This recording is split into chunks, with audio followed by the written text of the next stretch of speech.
Okay, so welcome once again to the information session about the Exploring Healthcare program for summer 2023. The dates are August 6th through the 18th.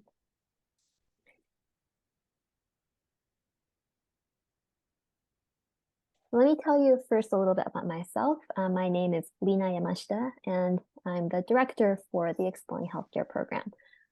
So I was born in the US, but was raised in Japan, Singapore, and the Philippines. And so international education, cross-cultural exchange is something that I'm very passionate about. I have an undergraduate degree in biology and environmental studies, and I have graduate degrees, including a PhD in education. And I'm really passionate about designing learning experiences that foster personal growth and cross-cultural connection. And in my free time, I love to read, travel. I enjoy having long one-on-one chats, playing word puzzles, and spending time with my young son. So that's a little bit about me. And now I want to tell you a little bit about VIA, the organization that is offering this Exploring Healthcare program. So VIA was founded in 1963 at Stanford University, and it began as an organization that sent US or American students to Asia for service learning projects. Essentially, we sent Americans to do various volunteering projects in different Asian countries. And actually, that's why VIA used to stand for Volunteers in Asia, because we sent volunteers to Asia. But starting in the 1970s, in 1977, we started offering programs for students from Asia to come to the Silicon Valley in California. And so ever since then, we've been doing bilateral exchange. And now we do more than bilateral, but we are now an independent nonprofit offering experiential learning programs, primarily in different Asian countries and Silicon Valley. We're quite small. We have 7 current staff members. We're all working remotely throughout the state of California. I'm personally located close to San Francisco, but a few of my colleagues are down south in the Los Angeles area. We have many alumni, over 10,000 around the world, and represented by over 27 nationalities, primarily from the US and East and Southeast Asia. And we do global exchange. So our participants come from all over the world. Okay, so now I want to spend the rest of the time telling you more about the Exploring Healthcare program. So very briefly, it's a program that is aimed for future healthcare professionals to explore issues related to culture, society, diversity, and innovation in the context of healthcare. And it was started in 1996 in collaboration with Tokyo Women's Medical University and Tokyo Medical University. So we are actually celebrating 27 years this year. So this program predates my own position as program director. And during that time, we have had over 815 university students from around the world join the program. We've had medical students, dental, pharmacy, public health students, and other disciplines as well. And we have done this program both in person and virtually. The next program, the program that I'm going to tell you more about, will be held in person, actually for the first time in 4 years since COVID, in August in Silicon Valley. But we are continuing to offer the online format as well. So then the next online or virtual Exploring Healthcare program will be held next March. So now I want to tell you about the learning objectives for the Exploring Healthcare program. One is to critically examine different healthcare systems. So during this program, you'll learn a lot about healthcare in the United States, but the participants themselves bring a lot of knowledge about healthcare in their own countries and can share that with the other participants. And so as a result, you get to really compare and contrast healthcare in the US and in your own country and in the other countries where the other participants are coming from. Another objective is for participants to gain insights from a wide range of healthcare professionals. During the program, you'll get to meet not only physicians, but also nurses, social workers, chaplains who provide spiritual care, and other types of healthcare professionals as well. Another learning objective is for participants to discuss the intersections of healthcare and social issues. In this program, we really use healthcare as a lens to explore social and cultural issues that you might not otherwise learn about in school. A fourth learning objective is for participants to explore unique medical issues faced by patients from diverse backgrounds. The United States as a whole is quite diverse, and San Francisco, where this program will be based, is especially diverse. So you'll get an opportunity to learn more about issues faced by patients from different backgrounds. And last but not least, the fifth learning objective is for participants to reflect on your personal and professional goals and expand your network. We hope that this program allows you to really make new connections, not only with the healthcare professionals that we invite during the program, but with one another, and that those relationships can continue even after the program ends. So the program locations are San Francisco and Silicon Valley. We will be staying in San Francisco. That's where the hotel will be, but we will be making several field trips to various parts of San Francisco and Silicon Valley. And San Francisco, very briefly, is very known for diversity and creativity. And Silicon Valley is famous for research and innovation. That's the headquarters of many tech companies are located in Silicon Valley, and a lot of healthcare innovations are happening in the Silicon Valley as well. So in terms of what's going to happen during the program, these are the types of topics and site visits that we'll be doing during the program. So medical education will be a topic. And so we will get to visit the Stanford University School of Medicine and meet Stanford medical students, as well as other medical students from other campuses. And this is an opportunity to really meet your peers, basically, and learn from each other. Another topic is community healthcare. So we'll have opportunities to visit and volunteer with charities or nonprofit organizations, NPOs, and provide care to underserved communities. And then we'll have panels on a variety of topics, including palliative and hospice care, organ donation and transplantation, and health disparities from providers and patients. And then health for healthcare professionals. So we will be addressing mental health, not only for patients, but also for the healthcare professionals and aspiring healthcare professionals like yourselves, and thinking about work-life balance as well. So this is a sample day in the EHC. The schedule is still being determined because we still have a few months to go, but this is a sample. So in the morning, we might visit Struck Clinic in the Castro district of San Francisco to learn about LGBTQ healthcare initiatives. And then in the afternoon, we may have a clinical English lesson and a work-life balance panel. And then in the evening, there will be a reflection session. I'll say a little bit more about this, but during the program, you'll be learning a lot. You'll be exploring a variety of different topics. And so it's really important to take a step back and reflect every day. And so you have opportunities to reflect. And then there might also be a game night. So the important thing about the in-person program is that, of course, the program is primarily about learning about healthcare, but it's also about building friendships with one another.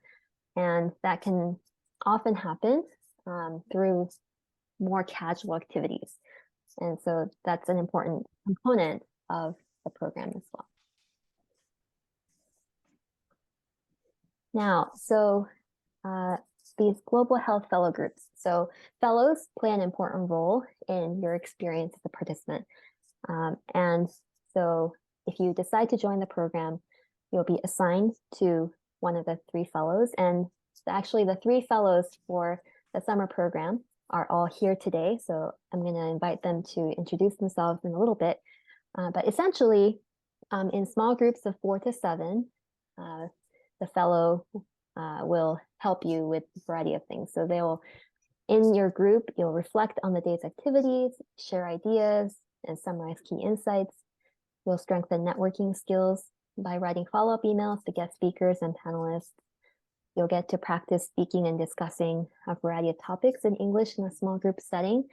You know, for some of you, English might not be your first language, and you might be feeling hesitant about your English skills, but hopefully in a small group setting, you'll be able to feel a little more comfortable speaking up and sharing your ideas. You'll play icebreakers and games with your fellow and hopefully have lots of fun and build friendship. So I want to take a moment to introduce you to the fellows for the 2023 summer program. So we have 3. We have Tomyat, Katie, and Kenya. Okay, so these are our 3 fellows. So Tomyat, would you like to introduce yourself to everybody? And you know, you can keep your introduction brief, just but yeah. Yeah, okay, that's fine.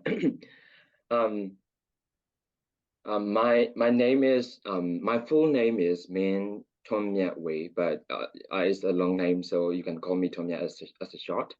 I'm now 25, and I'm from a small town within the Mon State in Myanmar, in Southeast Asia. Actually, I'm a final year medical student, but my medical university like medical student life has stopped due to the COVID-19 outbreak in our country in 2019, 2020, and the subsequent military coup in Myanmar. So I'm as we said before, I'm in the gap time. At that time, I joined a program, a leadership program from a private university in our country, where I got a contact with like a faculty member who was from VIA. Like at the time, he was teaching a class at that university, and I joined the VIA EHC program for 2 times. One time as a participant, another as a fellow in virtual program last year. So due to the current period of time, I'm disconnected. Okay, sorry.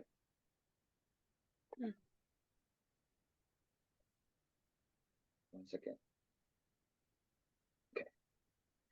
So like in the current period of time, like my future career pathway is become uncertain.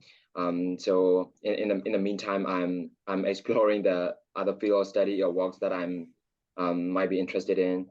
Now I apply for this in-person program, in-person EHC program, because I really interested in participating the in-person activity or program that is hosted by VIA. So now my wish is nearly fulfilled, because my visa process from my country is not stay uncertain yet.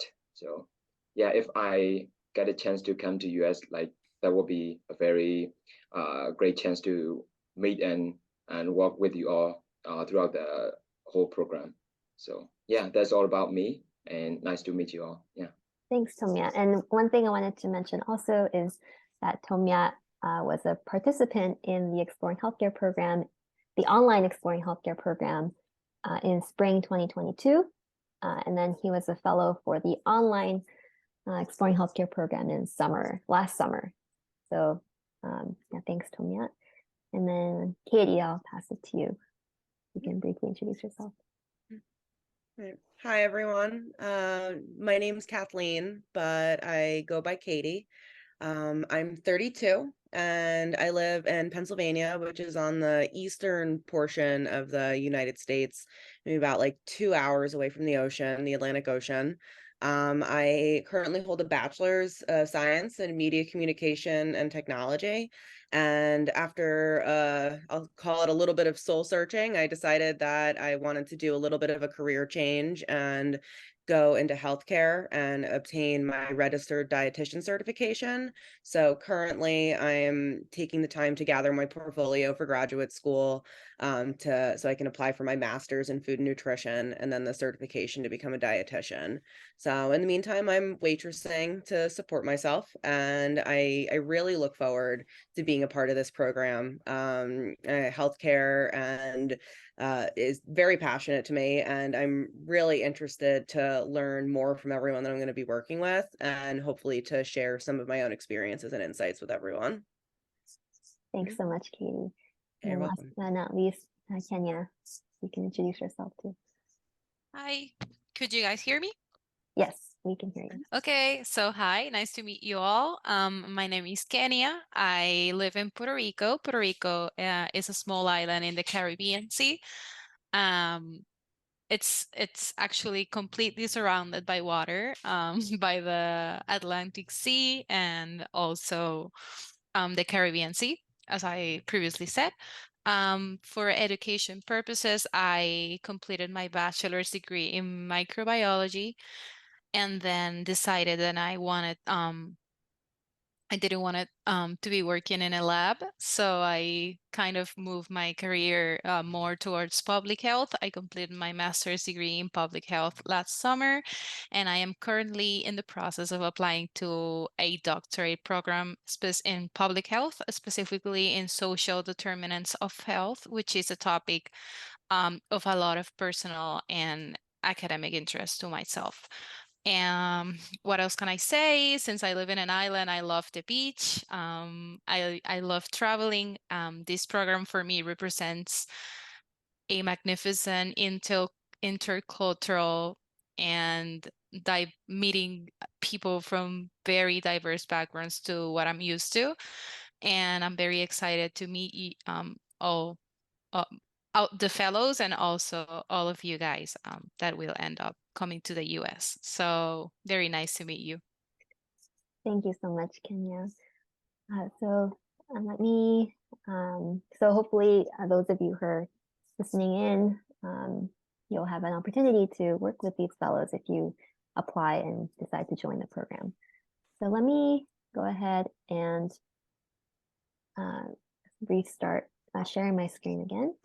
And the next thing I want to share is alumni voices. So let me share in here. Actually, I won't share the whole screen. But I don't think Hajime is here. But we have several alumni voices that I want to share. So we have Yuri Sugawara, who was a participant in the EHC Spring 2021 program and a fellow for the EHC Summer 2022 program. And then Seiichi Hayashi, he was a participant in the Spring 2018 program and then a fellow for the Summer 2021 program. So let me stop sharing again. And now I want to put a spotlight on Yuri. So if you could just introduce yourself to everybody and then share. I know that you participated in the online program, but still I think your perspectives on the program experience will be helpful. So thank you for being here. First of all, can you hear me? Yes. Okay.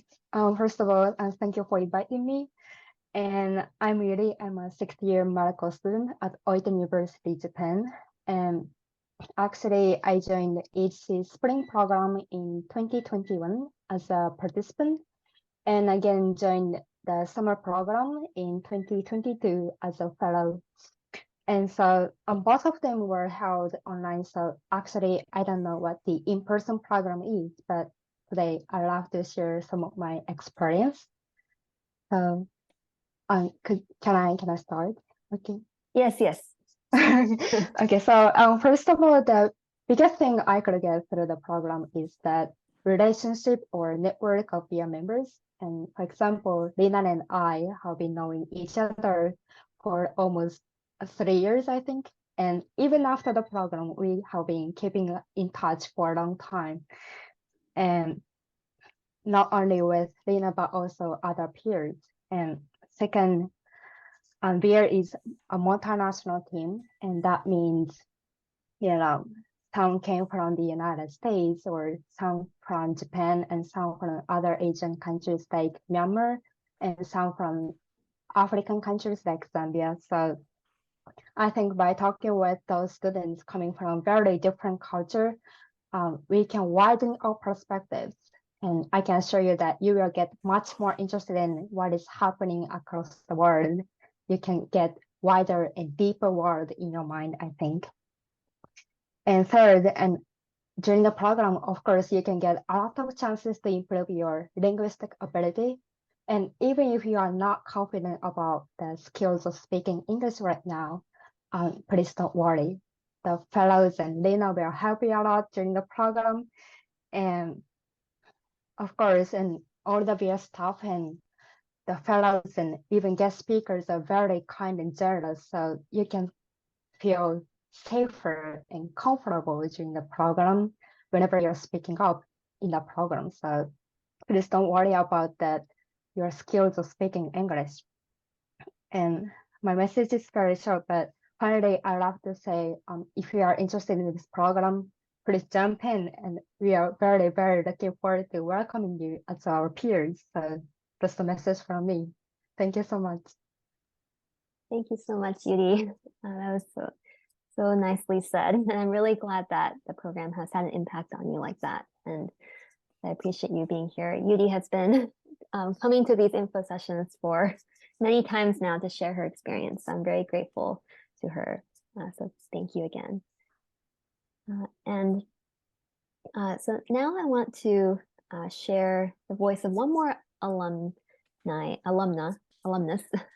who participated in the in-person program before COVID. So let me go back to sharing my screen.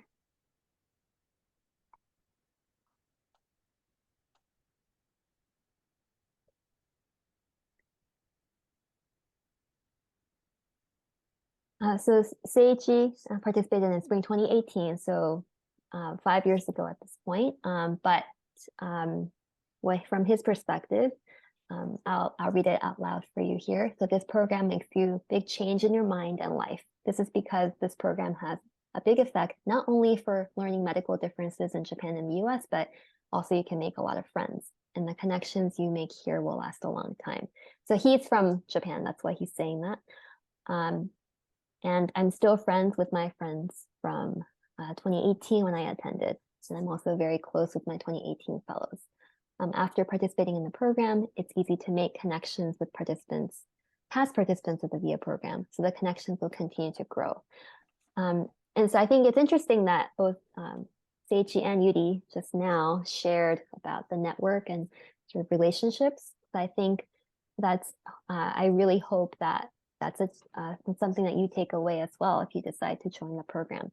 Because even though the program is fairly short, the in-person program is 12 days long, but the friendships that you make during the program can last a lifetime.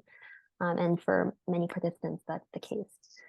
So I just wanted to highlight those voices in case you're really seriously considering applying to the program. So you might be wondering, who is a good fit for this program? So there are requirements for participation. You need to be 18 or older by the program start date. At this time, you do need to be fully vaccinated against COVID-19, including boosters, to enter the United States. And you also need to be able to travel to the US, which means you need to have a passport and visa. And then you need to be committed to participating in all the program sessions and activities. In terms of interest and attitude, you should have an interest in learning about healthcare from a variety of perspectives. You should have an interest in exploring social issues in the context of healthcare. And you should be interested in cross-cultural exchange and collaboration. As Yuri shared, we will have a diverse cohort. So we'll have participants from different countries. So you should be interested in really learning from one another from different backgrounds. And then this, what I call the ABCO attitude, or the active, brave, curious, open-minded. That's sort of a mindset or attitude that you should also embrace during the program. And what's not required are perfect English skills, which again, Yuri talked about. And you also don't need to have previous international experience. For many participants, this program is their first time either like traveling abroad or coming to the US, or even really engaging with other people from different backgrounds. So as long as you have an interest in doing that, you do not need to have had previous international travel experience. So you might be wondering about the cost of the program as well. So it is $3,900 US, and we do have funding support available. So I'll talk about that in a moment. But I wanted to first mention that this fee includes accommodations for 12 nights at a hotel in San Francisco. That also includes local transportation to and from the airport and around the San Francisco Bay Area for all formal program activities. It also includes most scheduled activities. There are a few meals included as well, welcome lunch and farewell dinner, and a few other meals. And then 24-hour on-site staff support. What is not included in this fee are international airfare, travel insurance, most meals, which means you have a lot of freedom in terms of what you want to eat during the program, optional activities, or if you want to go shopping for gifts or something, that's also out of pocket for you. And then any medical testing, care, or additional travel costs associated with COVID infection and treatment will be out of pocket as well. So the application itself includes 4 short essay questions. But like I said, we do have funding for students with higher financial need provided by the Enlight Foundation. So we call these Enlight Fellows. And so the successful Enlight Fellows or fellowship applicants will receive $300 to $1,500 US toward the fee. We will consider higher amounts on a case-by-case basis. And so if you decide to apply for this fellowship for extra funding, you will be required to complete an additional essay question. And you also need to submit your application by the first deadline, which is coming up at the end of the month on April 30th. So just to review the timeline, so round 1, deadline is April 30th. This deadline is, again, recommended or is required for anybody applying to the fellowship funding. And anyone who needs to apply for a visitor visa to enter the US should also apply by the first deadline to ensure that you have enough time to get the visa, because that can take some time. And then, so if you apply by April 30th, then you'll have an interview via Zoom with me or another colleague of mine from May 1st to 12th, so for the first 2 weeks of May, and you'll be notified of the results by May 15th. And then if you are accepted and you decide to join, then you'll need to confirm your participation by May 22nd. If you apply by the second round, so the second round deadline is May 14th. So if you apply by then interviews will be conducted from May 15th through the 26th. And then you'll be notified of results by May 29th. And then you'll need to confirm your participation by June 5th. So we would like to have all participants confirmed by early June. I also wanted to mention that we do have a contingency planning around COVID. So the program may be converted to a virtual format if international travel becomes infeasible for most participants. Hopefully that's not the case. But if the program is converted to a virtual format, we will return up to 3,000 of the in-person program fee, which exceeds, so the virtual program fee is $900. And then if the program is canceled entirely, then everybody will receive a full refund. And as I mentioned at the beginning, we are continuing to offer this program virtually as well. So the next, after the summer program, the program after this summer, in March 2024, will be held virtually. And then the following summer, in August 2024, we are planning to have the in-person again. So moving forward, we'll have one virtual program and one in-person program a year. So that concludes the formal part of the info session. And again, this has been recorded, and if you want the recording, I'm happy to share it with you. If you're interested, you can visit our website here. You can also email me at lena@viaprograms.org. You can also scan this QR code. I'll give you a minute for anybody who wants to scan the code.